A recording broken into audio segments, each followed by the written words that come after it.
परिचय। हे रोहित, देखो मौसम कितना अच्छा है। हाँ दीपक। अरे रोहित, जरा इधर देखो, यहाँ पर कई सारे मेंढक जल में कूद रहे हैं। ये कहाँ से निकल आते हैं? ये बारिश के मौसम में निकल आते हैं, क्योंकि तब सूखे का कोई भय नहीं होता है। वे सांस कैसे लेते हैं?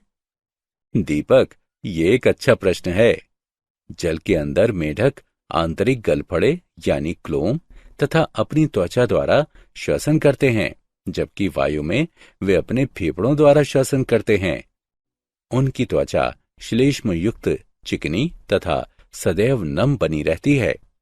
मैं तुम्हें एक रुचिकर बात बताता हूं कि वयस्क मेढक में पूंछ नहीं पाई जाती है तथा टैडपोल में पूंछ उपस्थित होती है।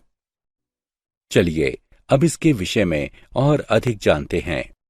इस अध्याय में आप जंतुओं की आकारिकी तथा शारीरिकी के विषय में जानेंगे।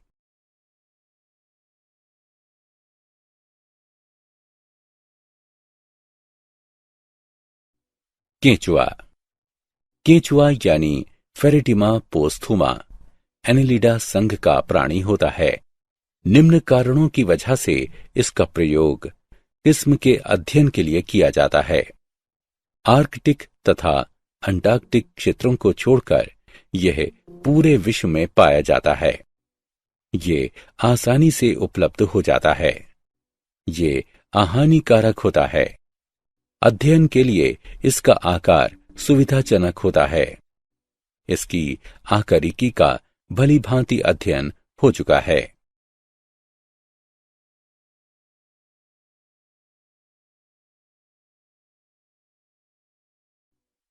आकारिकी। केंचुओं का शरीर लंबा, बेलनाकार तथा द्विपार्श्व सममिति का होता है। शरीर का अग्रसिरा नुकीला तथा बिल खोदने में सहायक होता है, जबकि पश्च सिरा अधिक या कम कुंद होता है। एक पूर्ण परिपक्व केंचुए की लंबाई सामान्यतः 4 से 6 इंच तथा व्यास इसके 1/4 से कम अथवा 1 इंच होता है। शरीर की सतह अनुप्रस्थ गोल खांचों द्वारा शरीर खंडों में विभक्त होती है। खंडों की संख्या 100 से अधिक होती है।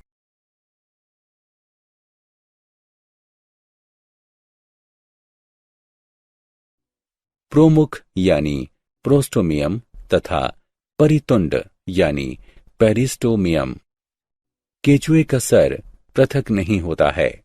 अग्रसिरे पर एक शंकु रूपी मांसल पाली पाई जाती है, जिसे प्रोमुख कहते हैं, जो मुख को ढकती है।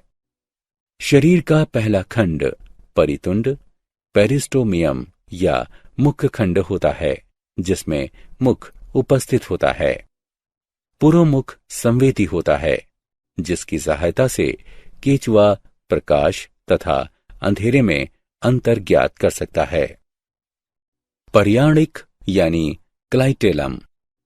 वयस्क कृमि में मोटी तथा ग्रंथिल त्वचा का एक मुख्य बैंड पर्याणिक यानी क्लाइटेम पाया जाता है, जो कि शरीर के 14वें, 15वें तथा 16वें खंड में स्थित होता है। शूक। प्रथम तथा अंतिम खंड के अलावा प्रत्येक खंड में छोटे उपत्वचीय शूक स्थित होते हैं। ये कुछ घुमावदार या एस आकार की आकृति वाली संरचनाएं होती हैं, जिनके सिरे यानी किनारे शुंडाकार होते हैं तथा ये सींग सदृश पदार्थ काइटिन से मिलकर बने होते हैं।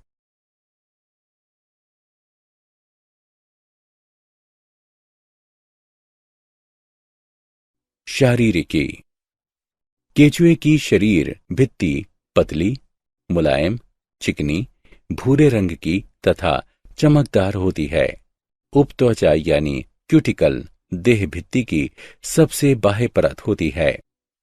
उपत्वचा यानी क्यूटिकल के नीचे कोशिकाओं की एक एकल परत पाई जाती है, जिसे बाह्य त्वचीय यानी एपिडर्मल कोशिकाएं कहते हैं।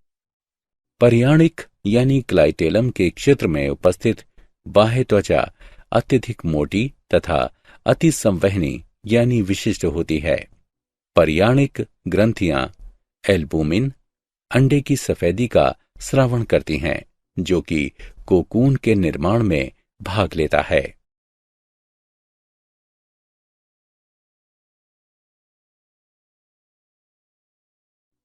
आहार नाल। केंचुए की आहार नाल एक सीधी नलिका के रूप में स्थित होती है। यह प्रथम खंड में मुख से प्रारंभ होती है तथा पश्च सिरे पर स्थित गुदा में समाप्त होती है। मुख प्रथम खंड में मध्य अधर में उपस्थित एक छोटा अर्धचंद्राकार छिद्र होता है, जो कि मांसल प्रमुख यानी प्रोस्टोमियम द्वारा संरक्षित होता है। ग्रसनी एक छोटी मोटी भित्ति वाली तथा आड़ू के आकार वाला कक्ष होता है, जो कि 3 से 5वें खंड तक फैला होता है। ग्रसनी की पृष्ठभित्ति मोटी तथा बल्ब सदृश होती है तथा इसे ग्रसनीय बल्ब भी कहा जाता है। ग्रासिका एक लंबी मोटी भित्ति वाली संकुचित नलिका होती है तथा ये 5 से 8वें खंड तक फैली होती है। पेशणी एक कठोर मोटी भित्तियुक्त अंडाकार कक्ष होती है, जो कि 8वें से 9वें खंड में उपस्थित होती है। इसकी भित्ति अत्यधिक पेशीय होती है तथा ये वृत्तीय पेशियों की एक मोटी परत का निर्माण करती है।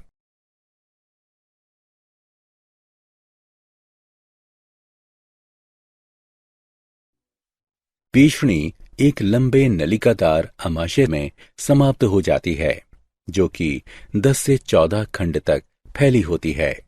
इसकी दीवारें अत्यधिक पेशीय तथा ग्रंथिल होती हैं तथा इसमें आंतरिक रूप से कई वलय पाए जाते हैं। आंत्र। आंत्र पतली भित्ति झुर्री युक्त बाह्य सतह वाली चौड़ी नलिका होती है, जो कि 14वें खंड के पश्चात प्रारंभ होती है। आंतरिक अस्तर में छोटे वलय पाए जाते हैं, जिन्हें अंकुर कहते हैं। ये एक अंकुर लंबा तथा सुविकसित हो जाता है तथा आंत्रवलन बनाता है, जो कि आंत्र की पृष्ठ दीवार से इसके ल्यूमेन में लटकी होती है। 15 से 26वें खंडों में स्थित आंत्र के भाग को पूर्व आंत्रवलिनी क्षेत्र कहते हैं। इसकी दीवारें संवहनी होती हैं तथा आंतरिक रूप से मुड़कर अंकुर का निर्माण करती हैं। इस भाग में कोई भी आंत्रवलन नहीं पाया जाता है। आंत्र का आंत्रवलन क्षेत्र 26वें खंड से शुरू होता है तथा लगभग 23-24 खंडों में फैला होता है। मलाशय अंत के 24 तथा 25वें खंड में स्थित होता है तथा इसमें आंत्रवलन तथा अंकुर नहीं पाए जाते हैं।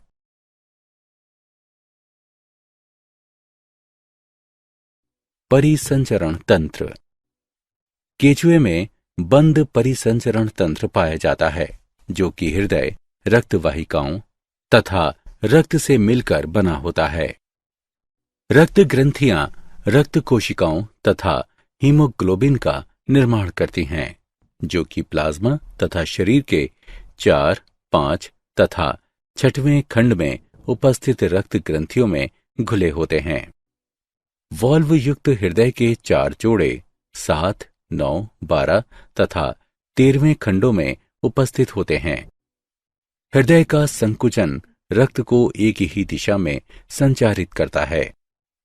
छोटी रक्त वाहिकाएं आहार नाल, मेरुरज्जु तथा शरीर यानी देह भित्ति को रक्त पहुंचाती हैं। रक्त कोशिकाएं स्वभाव में भक्षी होती हैं।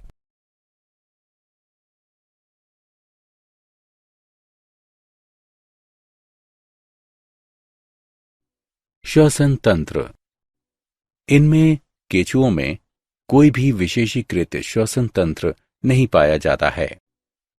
श्वसन गैसों का विनिमय त्वचा की नमी में घुलनशील तथा शरीर भित्ति के अंतर्निहित रक्त वाहिकाओं की गैसों के मध्य होता है।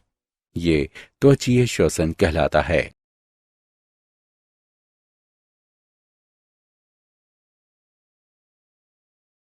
उत्सर्जी अंग। एक नलिकादार उत्सर्जी अंग वृक्कक कहलाता है।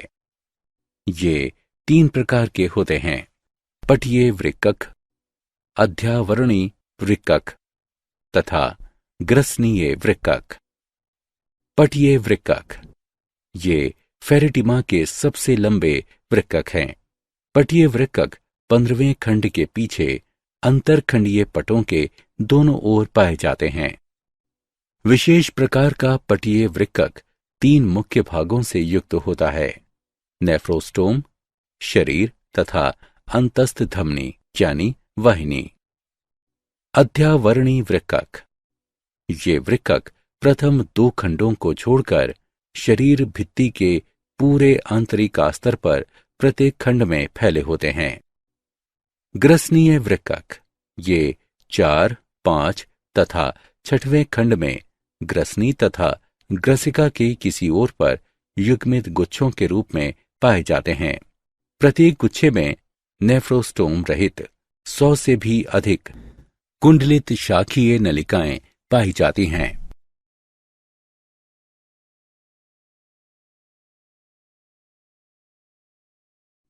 तंत्रिका तंत्र।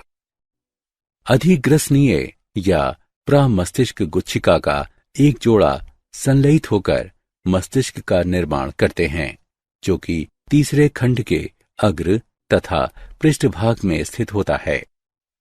ये एक जोड़ी परिधीय ग्रसनीय की सहायता से 2 अधोग्रसनीय गुच्छिकाओं, जो कि ग्रसनी के नीचे स्थित होती हैं, उनसे जुड़ा होता है।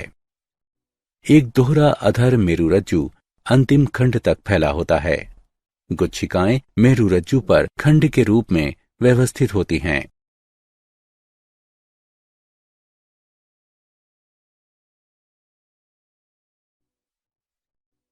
संवेदी तंत्र। केचुए में प्रकाश और स्पर्श संवेदी अंग विकसित होते हैं, जो प्रकाश की तीव्रता के अंतर को महसूस कर सकते हैं तथा पृथ्वी के कंपन को भी महसूस कर लेते हैं। केचुए में विशेष प्रकार के रसायन संवेदी अंग होते हैं, जो कि रासायनिक उद्दीपनों के लिए प्रतिक्रिया करते हैं। ये संवेदी अंग कृमि के अग्रभाग में पाए जाते हैं।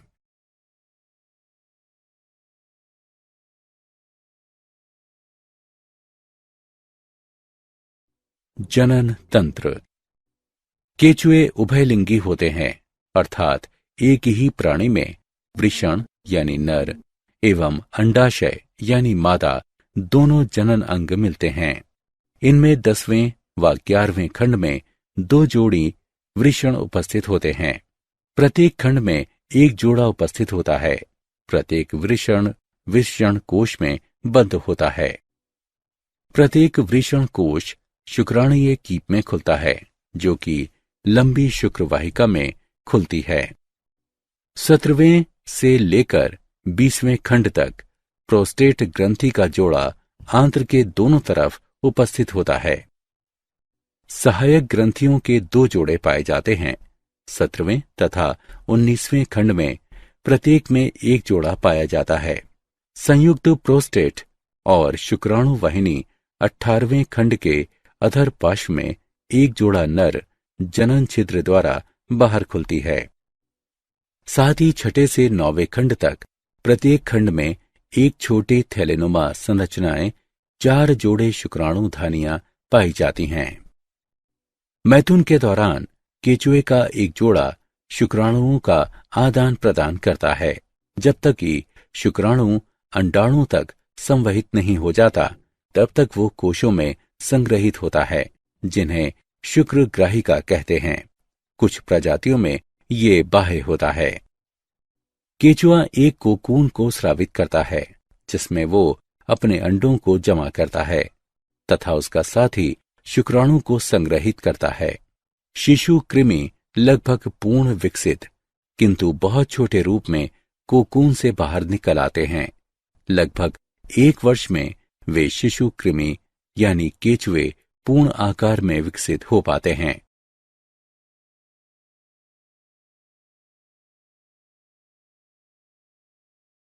कॉकरोच यानी तिलचट्टा।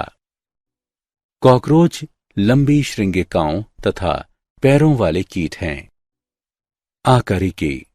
कॉकरोच यानी तिलचट्टे का शरीर मुख्यतः सिर, वक्ष तथा उदर क्षेत्र में विभाजित होता है। कॉकरोच में संवेदी श्रृंगिकाएं पाई जाती हैं, जो कि इन्हें आसपास के वातावरण का निरीक्षण करने में सहायता प्रदान करती हैं। कॉकरोच का सिर त्रिकोणीय होता है तथा ये शरीर के समकोण पर होता है। ये खंडों के संलयन से बनता है तथा लचीली गर्दन के कारण ये सभी दिशाओं में घूम सकता है। सिर पर एक जोड़ी संयुक्त नेत्र तथा एक जोड़ी श्रृंगिकाएं पाई जाती हैं, जो कि वातावरण का निरीक्षण करने में सहायता प्रदान करती हैं। इनके मुख में जबड़े पाए जाते हैं, जो कि ऊपर तथा नीचे के बजाय बराबर बराबर में गतिशील होते हैं तथा इनका बहुमुखी मुख इनके भोजन को काटने, चबाने, चाटने तथा गोदने में सहायक होता है।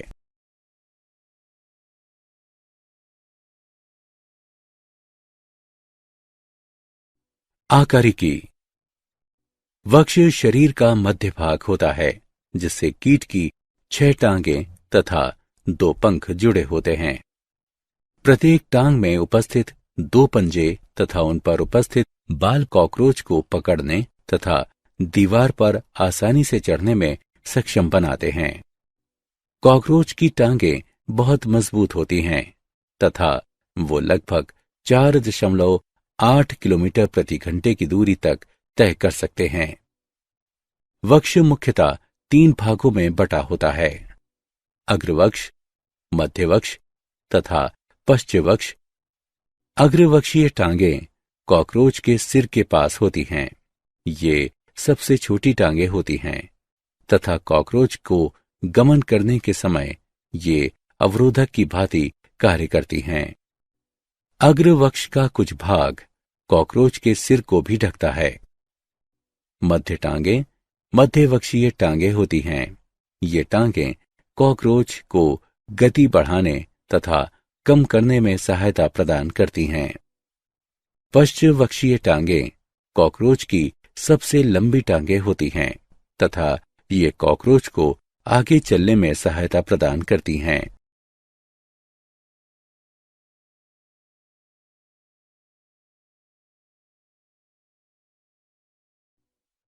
उदर।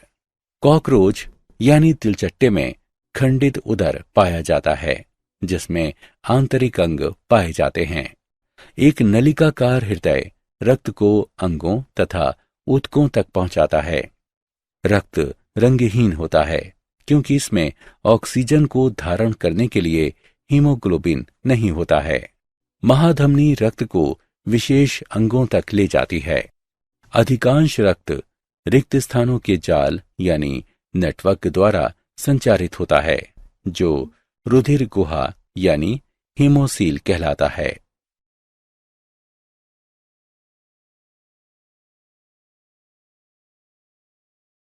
शारीरिकी। आहार नाल। आहार नाल 3 भागों में विभक्त होती है: अग्रांत्र, मध्यांत्र तथा पश्चांत्र। मुख एक छोटी पेशीय ग्रसनी में खुलता है, जिससे एक सीधी और संकरी नली ग्रसिका निकलती है। ग्रसिका एक भित्ति सदृश कोश में खुलती है, जिसे शस्त्र यानी अन्नपुट कहते हैं, जो कि भोजन का संचय करता है। इसके पास में ही ग्रंथिल जठर अथवा पीषणी उपस्थित होती है।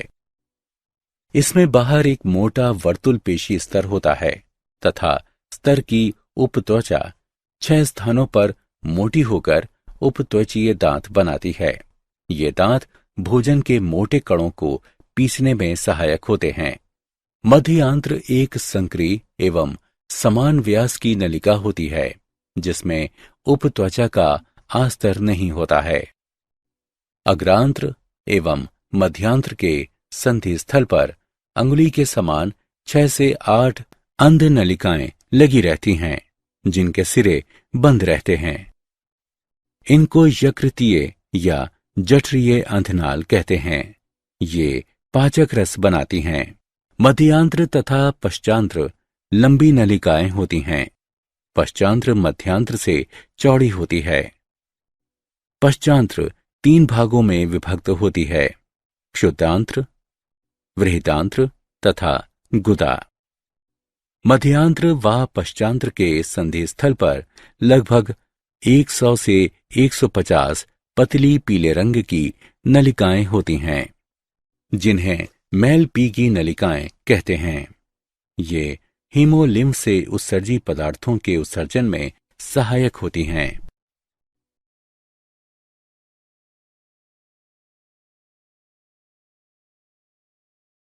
परिसंचरण तंत्र। तिलचट्टे में खुले प्रकार का परिसंचरण तंत्र होता है।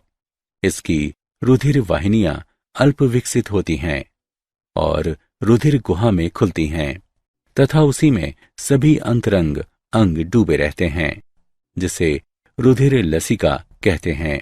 रुधिर लसिका हीमोलिम्फ रंगहीन प्लाज्मा व रुधिर राणुओं से बना होता है।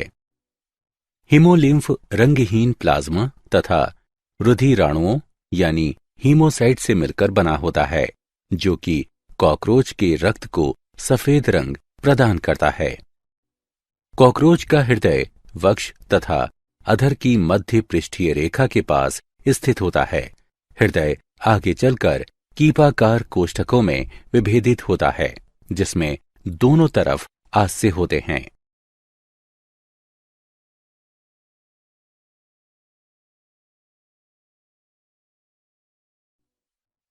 श्वसन तंत्र। कॉकरोच का श्वसन तंत्र शरीर के पार्श्व की तरफ उपस्थित होता है। इसमें 10 जोड़ी छिद्र पाए जाते हैं, जिन्हें श्वासनाल कहते हैं। श्वासनाल पुनः विभाजित होकर पतली शाखित नलिकाएं बनाता है, जिन्हें श्वास नलिकाएं कहते हैं। ये श्वास नलिकाएं वायु से ऑक्सीजन को ग्रहण करके शरीर के सभी भागों तक पहुंचाती हैं। विसरण विधि द्वारा श्वास नलिकाओं में गैसों का आदान प्रदान होता है।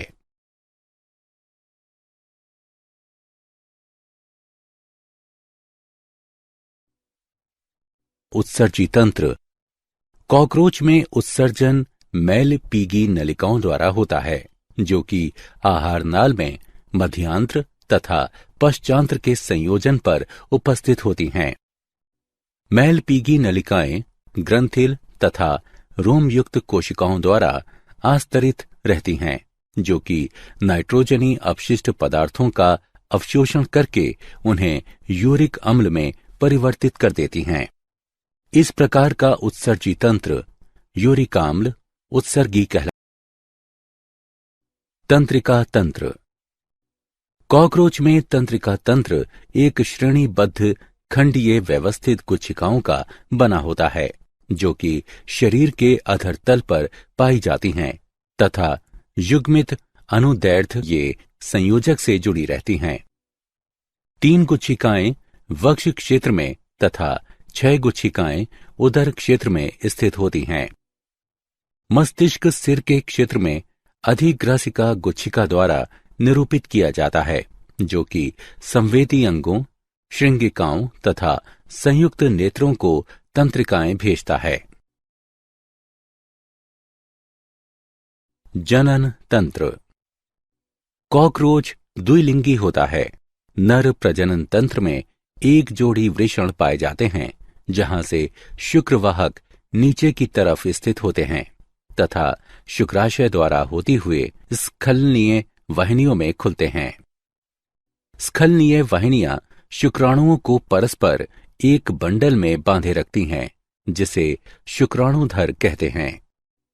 शुक्राशय नर गोनोफोर में खुलता है, जो कि गुदा की अधर सतह पर उपस्थित होता है। प्रजनन सहायक ग्रंथि 6वें और 7वें उदरखंडों में उपस्थित होती है। नर युग्मन प्रवर्ध यानी गोनोफोफिस द्वारा बाह्य जनन छिद्र निरूपित होते हैं। मादा प्रजनन तंत्र में 2 बड़े आकार के अंडाशय होते हैं जो उदर के 2 से 6वें खंड में शरीर के पार्श्व पर स्थित होते हैं। प्रत्येक अंडाशय 8 अंडाशयी नलिकाओं के समूह का बना होता है जिसमें परिवर्धित हो रहे अंडों की एक श्रृंखला पाई जाती है। ये अंडाशय एक अंडवाहिनी से जुड़े होते हैं जो कि जनन कक्ष में खुलती है। इसके अतिरिक्त 6वें खंड में एक जोड़ी शुक्राणुधानी उपस्थित होती है जो जनन कक्ष में खुलती है। मैथुन के दौरान नर कॉकरोच मादा के अंडवाहिनी में शुक्राणुओं को स्थानांतरित कर देता है। ये निषेचित अंडे एक संपुट यानी कैप्सूल में लिपटे होते हैं जिसे अंड कवच कहते हैं। फिर ये संपुट भोजन के स्रोत के निकट उपयुक्त सतह पर त्याग दिए जाते हैं। प्रत्येक अंड कवच में लगभग 14 से 16 अंडे होते हैं। इस प्रकार कॉकरोच में निषेचन, आंतरिक तथा परिवर्धन पैरामेटाबोलस होता है जो कि अर्भक अवस्था का अनुकरण करता है। मेंढक। मेंढक उभयचर होता है। ये स्वच्छ जल जैसे नालियों, तालों, तालाबों, झीलों, धीरे बहने वाली धाराओं आदि तथा जल निकायों के पास नमी वाली भूमि में भी पाया जाता है। ये जीवन की उभयचर प्रणाली के लिए निम्नलिखित अनुकूलनों को दर्शाते हैं। त्वचा श्वसन का एक मुख्य सहायक अंग है जिसके लिए ये इसे नम बनाए रखता है। जल में छलांग लगाकर शत्रुओं से स्वयं की रक्षा करते हैं। निषेचन तथा परिवर्धन जल में होते हैं। आकारिकी। मेढक का शरीर सिर तथा धड़ में विभाजित होता है। गर्दन तथा पूंछ अनुपस्थित होती हैं। त्वचा 2 भिन्न परतों, बाह्य उपत्वचा तथा आंतरिक त्वचा से बनी होती है। ये संयोजी ऊतक कोशिकाओं तथा तंतुओं, रक्तवाहिकाओं तथा कोशिकाओं, मेरु तंतुओं तथा कोमल पेशीय तंतुओं से बनी होती हैं। त्रिकोणीय आकार का सिर धड़ भाग से जुड़ा होता है। आंतरिक मुख एक विस्तृत अनुप्रस्थ छिद्र होता है। मुख के ऊपर एक जोड़ी कर्णपाली कम दूरी पर उपस्थित होते हैं। दोनों तरफ आंखों के ठीक पीछे एक वर्णक कर्णपटह यानी टिप्नेपम उपस्थित होता है। आंखें ऊपर तथा नीचे की पलकों द्वारा संरक्षित होती हैं। धड़ अग्रवक्ष तथा पश्च उदर में बटा होता है। धड़ में अग्रपादों तथा पश्चपादों का एक जोड़ा पाया जाता है। प्रत्येक अग्रपाद में निकटस्थ ऊपरी भुजा, मध्य अग्रभुजा, कलाई तथा हाथ की उंगलियां पाई जाती हैं। पश्चपाद अग्रपाद से अधिक लंबे तथा अधिक मजबूत होते हैं।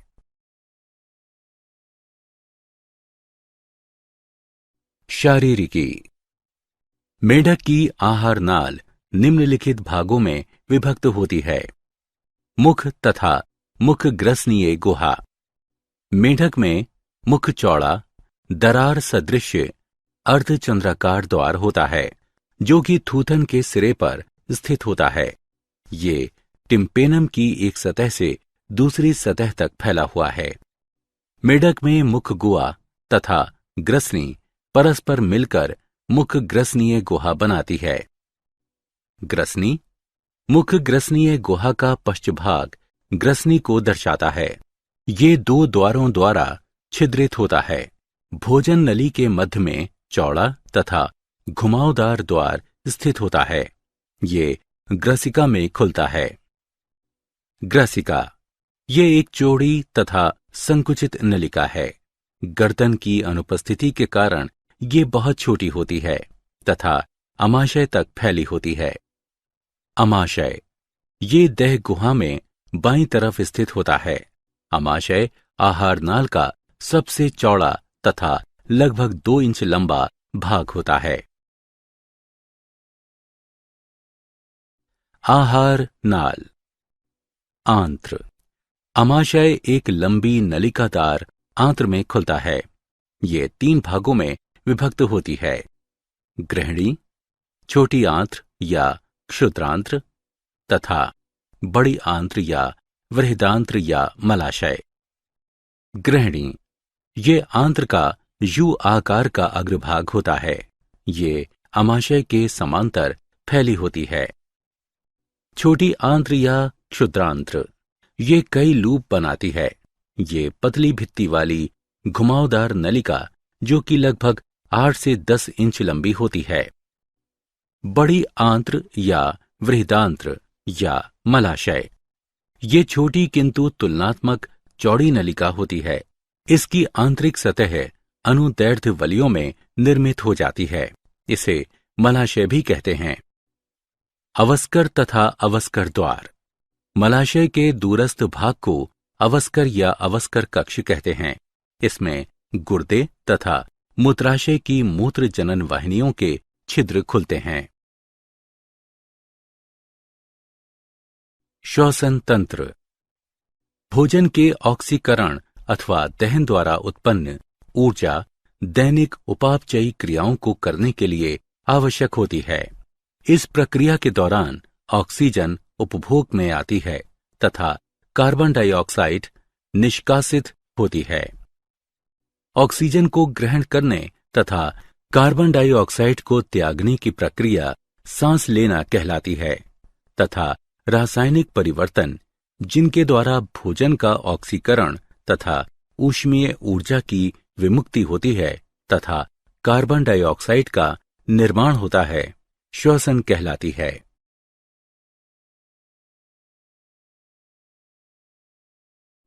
परिसंचरण तंत्र। मेंढक में सुविकसित बंद प्रकार का परिसंचरण तंत्र पाया जाता है। इनमें रुधिर संवहन तथा लसिका तंत्र भी पाया जाता है। रुधिर संवहन तंत्र के अंतर्गत हृदय, रक्तवाहिकाएं तथा रक्त शामिल होते हैं। हृदय त्रिकक्षीय होता है तथा इसमें 2 अलिंद तथा 1 निलय होता है। हृदय एक झिल्ली में हृदय आवरण से ढका होता है। एक त्रिभुजाकार संरचना जिसे शिराकोटर यानी साइनस वेनोसस कहते हैं, हृदय के दाहिने अलिंद से जुड़ा रहता है तथा ये मुख्य शिराओं जिन्हें महाशिरा कहते हैं, इनसे रक्त ग्रहण करता है।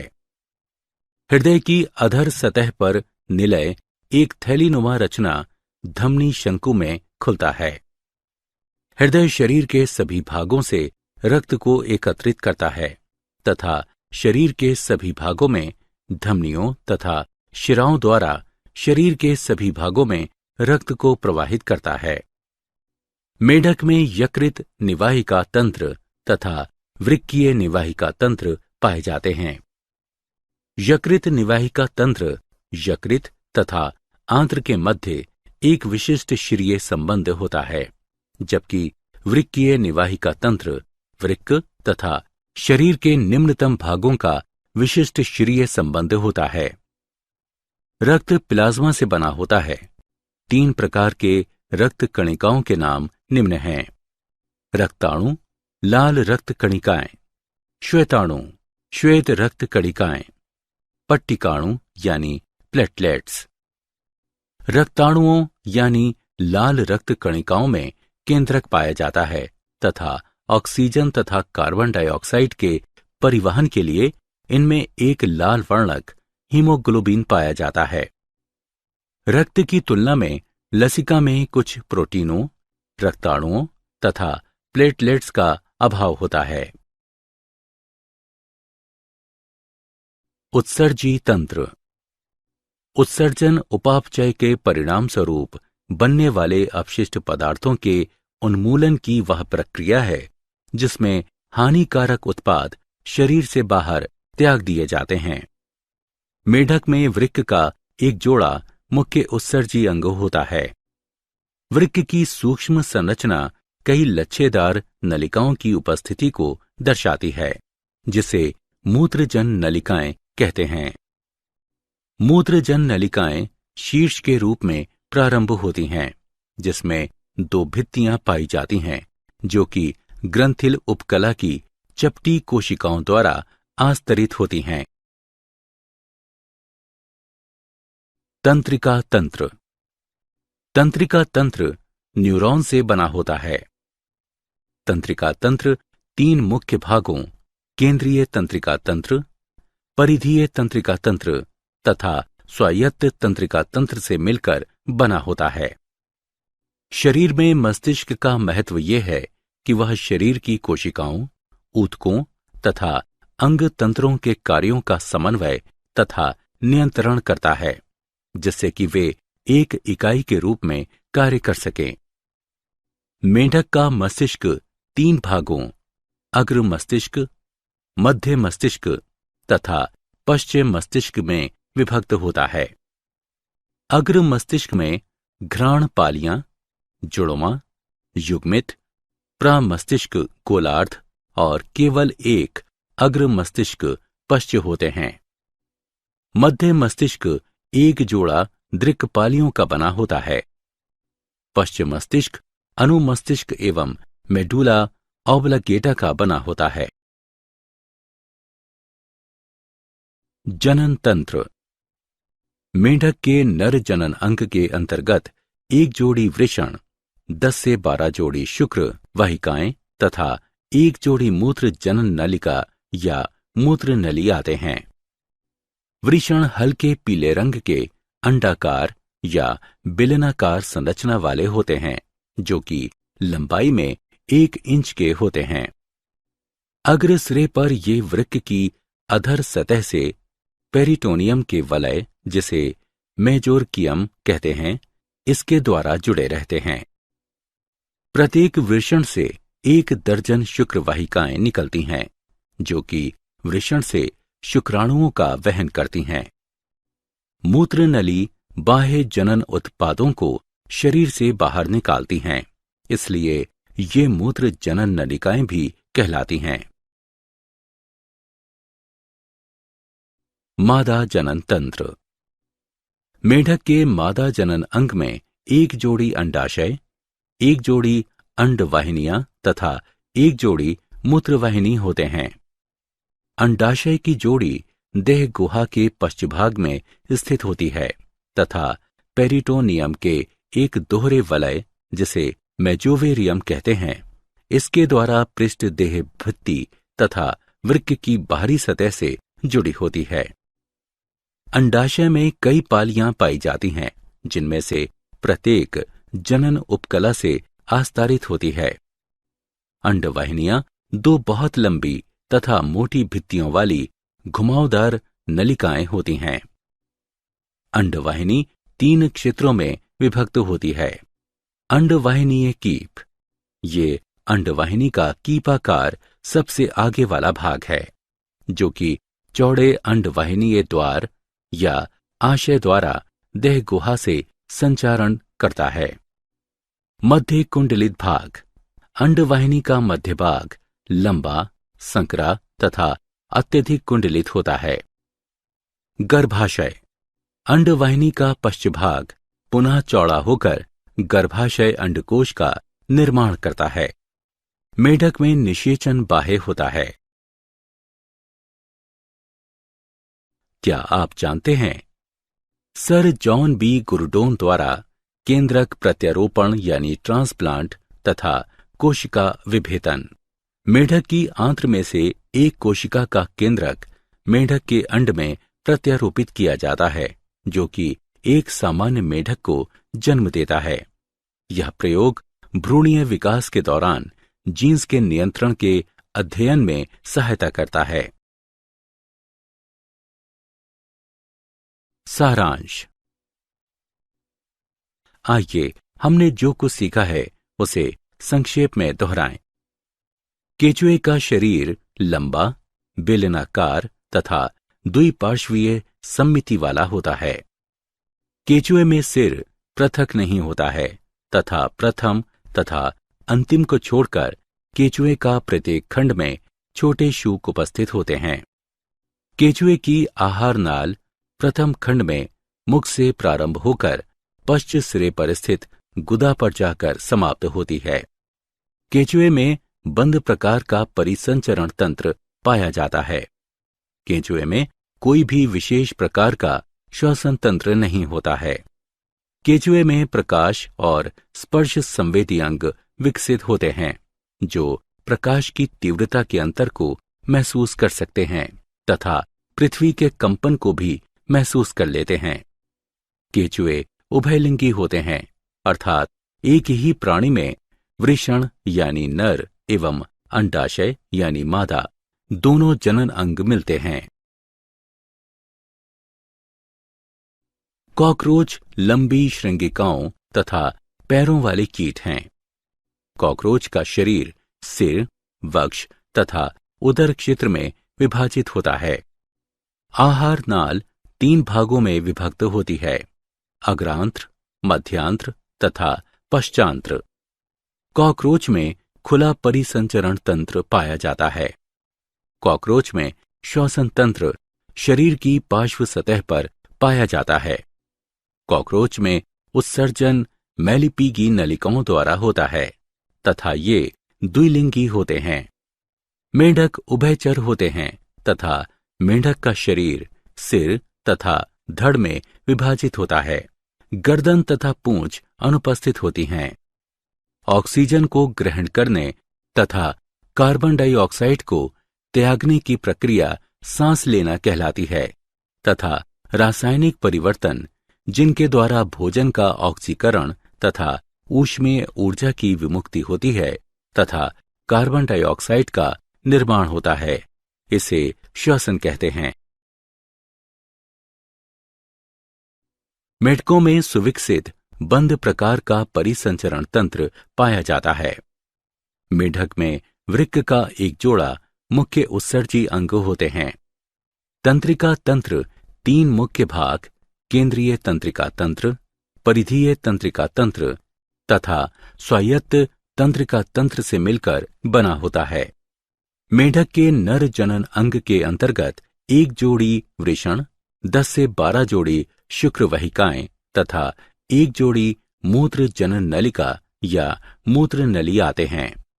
मेढक के मादा जनन अंग में 1 जोड़ी अंडाशय, 1 जोड़ी अंडवाहिनियां तथा 1 जोड़ी मूत्रवाहिनी होते हैं।